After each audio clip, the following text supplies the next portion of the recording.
open to us the way to our everlasting kingdom, be present with us today in this holy place. Give us the grace and the power to follow Jesus and to allow your healing, your justice, your spirit to flow through us. Amen. The theme for today is Jesus is calling. Will you heed the call and follow him? We are in the season of Lent, and today is the second Sunday of Lent. It is a time that calls us to renewal and reflection.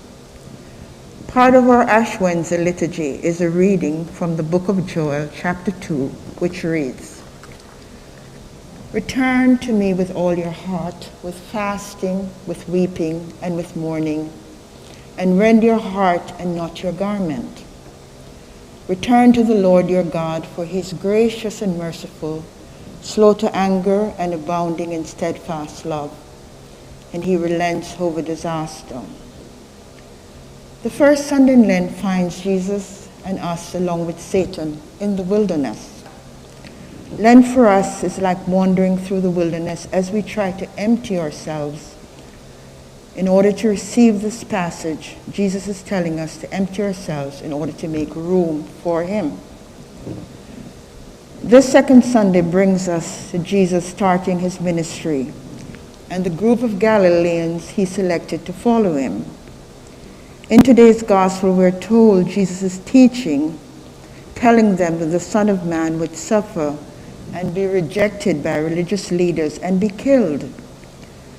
Let us put on our imaginary hats. Peter, who was Simon, was just recently renamed Petrus, the rock. Just imagine when Jesus asked Simon this question, "Who do you say I am?" Can you imagine how proud Peter was when he answered, "You are the Messiah," and how frightening you are the Messiah, and how frightening Jesus was when he told them he was going to be suffering at the hands of the leaders. Peter, upon hearing this, was enraged. He called aside Jesus and rebuked him. When Jesus turned and looked at the other disciples, he realized that they were fearful. He then turned back to Peter and rebuked him by saying, "Get behind me, Satan, for you're setting your minds not on divine things, but on human things." Let us again keep on our hats. We are disciples Jesus just selected to be with him. We have left all our families and our trades. The time we spent with him, we learned so much. There was nothing he could not do. He is the Messiah, the anointed one, the healer. Why? Then would he allow someone to kill him? Which this is something that he could prevent.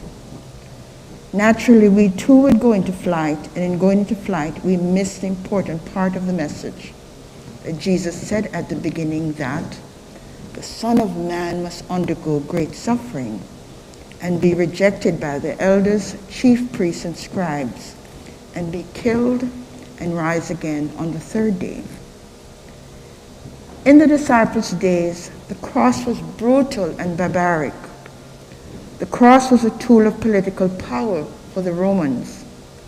Because people feared death on the cross was the instrument of suffering and shame for the children of Israel, where the scriptures declared, "Cursed is anyone who hangs on the tree."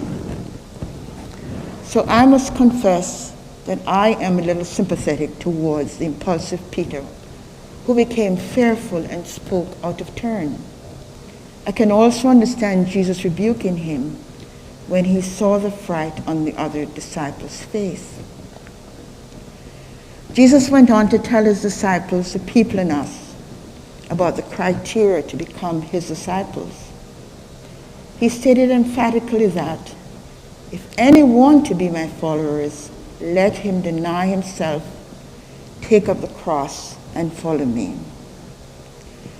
Jesus was speaking to all of us today. Can you hear him calling? Taking up Jesus' cross would involve us denying our old selves so that we may live with God. During this time of Lent, we need to do something other than what we normally do. Our motives for doing things for others is not to ask what is the benefit to us, but instead, how will we be serving God? Not an easy task. However, we can start with little acts of kindness to those we live with and our neighbors.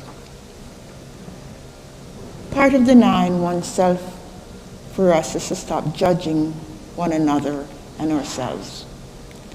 Let us leave the judgment to God. Remember, he created us in his own image, and we are marvelously and beautifully made in his own image.